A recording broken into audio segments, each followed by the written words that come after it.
Third year political science के students, आज हम सेकंड पेपर के फर्स्ट यूनिट का टॉपिक पढ़ने जा रहे हैं, गुटनिरपेक्षता या नॉन अलाइनमेंट मूवमेंट। हमने पिछले लेक्चर्स में पढ़ा था कि 1945 या द्वितीय विश्व युद्ध के पश्चात दुनिया में दो महाशक्तियों का उदय हुआ। एक तरफ था संयुक्त राज्य अमेरिका और दूसरी महाशक्ति थी सोवियत संघ। इसी घटनाक्रम में अगर हम अंतर्राष्ट्रीय परिदृश्य में देखें तो एशिया, अफ्रीका और लैटिन अमेरिका के विभिन्न देश भी एक एक करके स्वतंत्र हो रहे थे। लंबे समय से इन देशों में स्वाधीनता संग्राम चल रहा था और यूरोपियन शक्तियों के जो देश उपनिवेशवाद और साम्राज्यवाद के शिकार थे वो देश स्वतंत्र हो रहे थे। ऐसी स्थिति में इन नवोदित स्वतंत्र देशों के समक्ष विभिन्न चुनौतियां थी कि ये या तो दो महाशक्तियों के गुटों में शामिल हो जाएं या उनसे अपनी स्वतंत्र विदेश नीति को अपनाते हुए अलग हो जाएं। इनके सामने जो ये चुनौती थी उसके तहत इन नवोदित स्वतंत्र देशों ने जिस चीज़ को चुना वो नीति थी गुटनिरपेक्षता की नीति। इसके आधार पर ये नव स्वतंत्र देश स्वतंत्र भी रह सकते थे और संप्रभुता, अपने देश की संप्रभुता की रक्षा भी कर सकते थे। ये देश नहीं चाहते थे कि एक उपनिवेशवाद से मुक्त होने के पश्चात वो दोबारा किसी महाशक्ति के उपनिवेशवादी नीति के से ग्रस्त हो जाए या उसका शिकार हो जाए। इसलिए भी इन्होंने गुटनिरपेक्षता की नीति को अपनाना उचित समझा। ये देश ये भी चाहते थे कि दुनिया में युद्ध की संभावनाएं रुके। ये देश सैन्य गुटों से अलग रहना चाहते थे। जैसा हमने पढ़ा ही था कि शीत युद्ध के अंतर्गत कि 1945 के बाद विश्व दो गुटों में बंट चुका था, संयुक्त राज्य अमेरिका और सोवियत संघ, और दोनों ही महाशक्तियां अपने अपने सैन्य गुटों का निर्माण कर रही थी और विश्व में गुटीय राजनीति चल रही थी। ये देश किसी भी सैन्य गुट में शामिल होना नहीं चाहते थे, इसलिए इन्होंने सैन्य गुटों से अलग रहते हुए गुटनिरपेक्षता की नीति को अपनाना ज़्यादा उचित समझा। एशिया, अफ्रीका और लैटिन अमेरिकी महाद्वीप के देशों के द्वारा इस गुटनिरपेक्षता की नीति को अपनाया गया था और आज भी विभिन्न देश इसके सदस्य हैं। 1961 में यूगोस्लाविया की राजधानी बेलग्रेड में एक सम्मेलन हुआ था जिसमें 25 सदस्य देशों ने भाग लिया और इस नीति का आह्वान किया। ये सर्वप्रथम विचार भारत के पंडित जवाहरलाल नेहरू, जो प्रथम प्रधानमंत्री थे देश के, मिस्र देश के राष्ट्रपति नासिर और यूगोस्लाविया के टीटो, इन्होंने अपने विचारों को प्रारंभ करते हुए इस गुटनिरपेक्षता की नीति को प्रारंभ किया, शुरुआत की।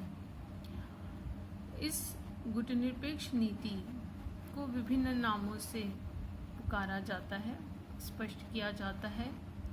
अलग अलग विचारकों ने इसकी व्याख्याएं की हैं, जैसे इसको कई बार अप्रतिबद्धता, असंप्रतता, तटस्थता, तटस्थतावाद, सकारात्मक तटस्थता, सकारात्मक तटस्थतावाद, गतिशील तटस्थता, सक्रिय नीति या शांतिपूर्ण सक्रिय अस्तित्व जैसे नामों से भी पुकारा है।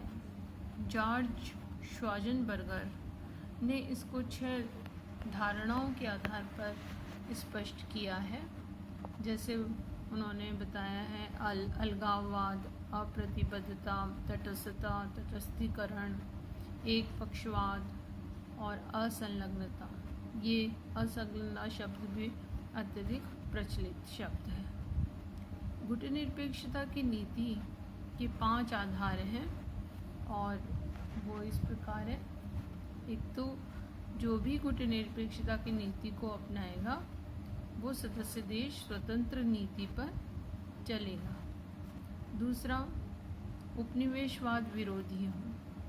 जो भी इसके सदस्य देश होंगे वो उपनिवेशवाद, साम्राज्यवाद या रंग भेद जैसी जो भी असमानता, अन्याय पर आधारित नीति है उसका विरोध करेंगे, उसके हमेशा अगेंस्ट होंगे। तीसरा जो आधार है वो है कि गुटनिरपेक्ष देश किसी सैन्य गुट के सदस्य नहीं बन सकते। उस समय न तो अमेरिका के सैन्य गुट में शामिल हो सकते थे और न सोवियत गुट में। इसी तरह एक आधार है, शक्तिशाली देशों के साथ द्विपक्षीय समझौता नहीं करेंगे, क्योंकि किसी गुटबाजी में शामिल नहीं होंगे, इसलिए कोई भी महाशक्ति के साथ द्विपक्षीय समझौता भी ये नहीं कर सकते थे। एक और जो आधार है वो है, महाशक्तिशाली देशों को अपने क्षेत्र में सैन्य अड्डा बनने का कोई अनुमति ये नहीं दे सकते, क्योंकि द्विपक्षीय समझौता नहीं कर सकते, इसलिए कोई भी सुपर पावर इनके क्षेत्र में सैन्य अड्डा भी स्थापित नहीं कर सकती। इस प्रकार हम देख सकते हैं कि गुटनिरपेक्षता की नीति एक स्वतंत्र विदेश नीति है। ये तटस्थता नहीं है, इसका अभिप्राय न्यूट्रल होने से नहीं है कि वो देश बिल्कुल अंतर्राष्ट्रीय राजनीति में या अंतर्राष्ट्रीय संबंधों के क्षेत्र में कोई भूमिका ही अदा नहीं करेगा, इसका ये मतलब भी नहीं है। इसमें निष्पक्ष निर्णय लेने पर आधारित ये नीति है कि जो भी विचार करेंगे इंटरनेशनल रिलेशंस और पॉलिसीज़ के संदर्भ में, ये देश निष्पक्ष होकर करेंगे, किसी एक पक्ष के आधार पर नहीं करेंगे। तो ये एक व्यवहारिक नीति है, इसमें कोई बाध्यकारिता नहीं है कि किसी के दबाव में आकर ये नीति का संचालन करें ये देश। ये कोई विचारधारा या गुट से भी बंधी हुई नीति नहीं है, जैसा कि शीत युद्ध के समय हमने देखा कि अधिकांश देश या तो अमेरिकी पूंजीवादी नीति से जुड़े हुए थे या सोवियत संघ की साम्यवादी विचारधारा से जुड़कर काम कर रहे थे, उस गुट में शामिल थे। लेकिन गुटनिरपेक्षता इससे पृथक है, ये किसी विचारधारा से नहीं बंधी हुई, ये किसी गुटबाजी से बंधी हुई नीति नहीं है। अंतर्राष्ट्रीय स्तर पर अगर इसकी भूमिका देखें गुटनिरपेक्ष देशों की, तो ये निष्पक्ष हैं और जहाँ भी कुछ अनुचित होता है उनका विरोध भी करते हैं और जहाँ उचित है उसका समर्थन भी करना गुटनिरपेक्षता है। तो सक्रिय हैं, अपनी भूमिका अदा करते हैं अंतर्राष्ट्रीय संबंधों के क्षेत्र में, लेकिन निष्पक्ष होकर करने वाली नीति है। इसी तरह से यदि हम देखें तो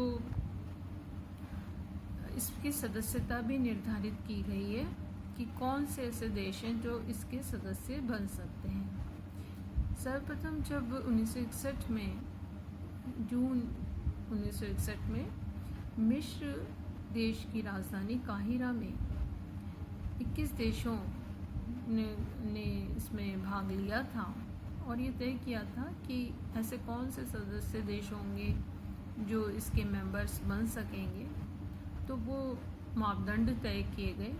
पहला मापदंड तो ये था कि ये ऐसे देश होने चाहिए जो कि अपनी विदेश नीति का अनुसरण स्वतंत्र रूप से करते हों, किसी के दबाव में आके नहीं करते हों, किसी से बाध्य होकर नहीं करते हों, वो पूर्ण संप्रभु स्वतंत्र देश हों। बाहरी मामलों में उनकी विदेश नीति किसी एक पक्ष से जुड़ी हुई नहीं होनी चाहिए। दूसरा जो शर्त थी वो ये कि राष्ट्रीय स्वाधीनता आंदोलन का ये देश समर्थन करने वाला हो। इसके सदस्य वही बन सकते थे या बन सकते हैं जो देश विश्व में हो रहे स्वाधीनता आंदोलन के समर्थक हों, क्योंकि द्वितीय विश्व युद्ध के बाद विश्व के विभिन्न देशों, कई महाद्वीपों में जो देश थे वो यूरोपियन महाशक्तियों के उपनिवेश और साम्राज्यवाद के शिकार थे, रंगभेद के शिकार देश थे, चाहे वो अफ्रीका के देश हों, चाहे एशिया के हों, चाहे लैटिन अमेरिकी देश हों। और वह निरंतर देश को स्वाधीन कराने के आंदोलन भी चल रहे थे। तो उन देशों के स्वाधीनता आंदोलन का समर्थन गुटनिरपेक्ष देश करते हैं। सैन्य गठबंधनों से पृथक रहना गुटनिरपेक्षता की नीति रही है और ऐसे ही देश ही इसके सदस्य बन सकते हैं। इसके साथ ही गुटनिरपेक्ष सदस्य देश की शर्त है कि द्विपक्षीय समझौता या संधि महाशक्तियों के संदर्भ में नहीं होनी चाहिए। अगर दो द्विपक्षीय समझौता करना है तो वो अपने स्तर पर स्वतंत्र रह के करें, न कि किसी महाशक्ति से जुड़कर करें। तो ये जो अगर सदस्यता किसी देश को गुटनिरपेक्षता की लेनी है तो ये शर्तें उसको पूरी करनी आवश्यक होती हैं। इसके बाद हम ये देखेंगे कि गुटनिरपेक्षता को प्रोत्साहन देने वाले कारक कौन कौन से हैं। ऐसे कौन से फैक्टर्स हैं, ऐसे कौन से वो तत्व हैं जिसकी वजह से गुटनिरपेक्षता की नीति को नवोदित स्वतंत्र देशों को अपनाना पड़ा। 1945 के बाद जो नए स्वतंत्र देश थे, जिनको तृतीय विश्व के देश भी कहा जाता है, या एशिया, अफ्रीका, लैटिन अमेरिका के नए स्वतंत्र देश जो यूरोपियन महाशक्तियों से स्वतंत्र हुए थे और नए नए स्वतंत्र थे, तो उनके सामने जो एक निष्पक्ष नीति अपनाने और स्वतंत्र विदेश नीति को अपनाने के लिए स्थितियाँ उत्पन्न करनी थी, ऐसे संदर्भ में उन्होंने गुटनिरपेक्षता को अपनाया। तो इसको प्रोत्साहित करने वाले कारकों में एक तो शीत युद्ध था। हम पढ़ ही चुके हैं शीत युद्ध में कि दुनिया दो भागों में बट रही थी। एक तरफ अमेरिकी गुट था, एक तरफ सोवियत संघ का गुट था। दोनों में घोर प्रतिस्पर्धा थी, सैन्य गुटबाजी थी, शस्त्रीकरण की प्रतिस्पर्धा थी, तनाव था, दुनिया युद्ध के कगार पे खड़ी हुई थी, कब तीसरा विश्व युद्ध हो जाए। तो ये जो स्थितियाँ थी विश्व की, उससे गुटनिरपेक्ष देश अपने को अलग रखना चाहते थे और इसलिए उन्होंने गुटनिरपेक्षता की नीति को अपनाना ज़्यादा उचित समझा। दूसरी चीज़ ये थी कि मनोवैज्ञानिक विवशता थी। ये देश लंबे वर्षों की गुलामी, उपनिवेशवाद से मुक्त हुए थे और फिर से उपनिवेशवाद के शिकार नहीं होना चाहते थे। इसलिए इन देशों ने अपने को इन गुटीय राजनीति से अलग रखते हुए स्वतंत्र विदेश नीति का पालन किया ताकि उनकी संप्रभुता, स्वतंत्रता कायम रह सके और वो बिना किसी देश के दबाव और बाध्य हुए अपनी विदेश नीति का स्वतंत्रतापूर्वक संचालन कर सके। तो ये जो मनोवैज्ञानिक व्यवस्था थी, इसने भी गुटनिरपेक्षता की नीति को प्रोत्साहित किया। तीसरा जो एक कारक और कहा जा सकता है वो कि सैन्य गुटों से पृथक रहना। नवोदित स्वतंत्र देश सैन्य गुटों में शामिल नहीं होना चाहते थे क्योंकि वो जानते थे कि यदि एक सैन्य गुट में शामिल होते हैं तो दूसरा सैन्य गुट उसका विरोधी हो जाएगा, दुश्मन हो जाएगा और ये एक नए नए स्वतंत्र देश के लिए उचित नहीं था। इसलिए इन एशिया, अफ्रीका और लैटिन अमेरिकी नवोदित स्वतंत्र देशों ने दोनों महाशक्तियों के सैन्य गुटों से अलग रहना ही उचित समझा और इसलिए उन्होंने गुटनिरपेक्षता की नीति को अपनाया। एक और कारक हम देखेंगे, पृथक और विशिष्ट वैचारिक स्वरूप। इन नए स्वतंत्र देशों की जो विचारधारा थी, जो सिद्धांत थे, आदर्श थे, वो दोनों महाशक्तियों की विचारधाराओं से अलग थे। ये देश अपने देश के अनुसार, देश के हित के अनुसार वैचारिक स्वरूप को अपनाना पसंद कर रहे थे। इसीलिए हम भारत में देखते हैं कि हमने न पूंजीवाद न साम्यवाद बल्कि हमने एक लोकतांत्रिक समाजवाद की नीति को अपनाया। हमने मिश्रित अर्थव्यवस्था को अपनाया जो भारत के हित में हो, भारत के विकास में हो, कल्याण में हो।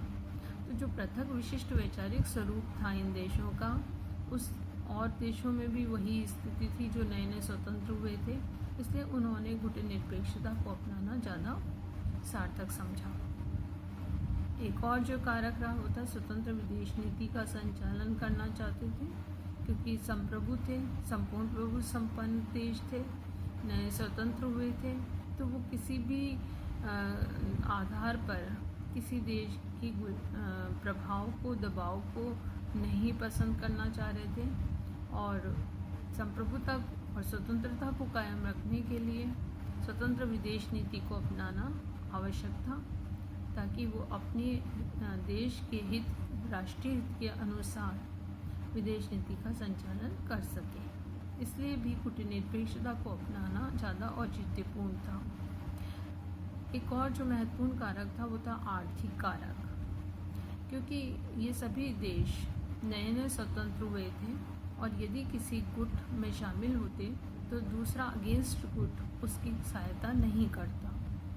यदि संयुक्त राज्य अमेरिका को देखें तो उसके पास विज्ञान और तकनीकी काफ़ी अधिक थी, उसका विकास अधिक था, और सोवियत संघ के पास कच्चा माल बहुत अधिक है। दोनों ही देश संपन्न थे आर्थिक दृष्टि से, और जो नए नए स्वतंत्र देश हुए वो यदि अमेरिका के गुट में शामिल हो जाते तो सोवियत संघ उसको आर्थिक सहायता नहीं देता, व्यापार बंद कर देता, और अगर सोवियत संघ के गुट में शामिल होते तो संयुक्त राज्य अमेरिका से आर्थिक सहायता और व्यापारिक संबंध नहीं बन सकते थे, और उससे संबंधित गुटों के देशों से भी उनका संबंध विच्छेद हो जाता। तो गुटनिरपेक्ष देश ऐसा नहीं चाहते थे। नए स्वतंत्र देशों ने गुटनिरपेक्षता को इसीलिए अपनाया ताकि दोनों ही देशों से मधुर आर्थिक संबंध बने रहें और उनके देश का आर्थिक विकास अधिक से अधिक हो सके, देश को आगे ले जाया जा सके, विकसित किया जा सके। तो ये कारण थे, वो फैक्टर्स थे जिसकी वजह से नवोदित स्वतंत्र देशों ने गुटनिरपेक्षता की नीति को अपनाना ही ज़्यादा औचित्यपूर्ण समझा।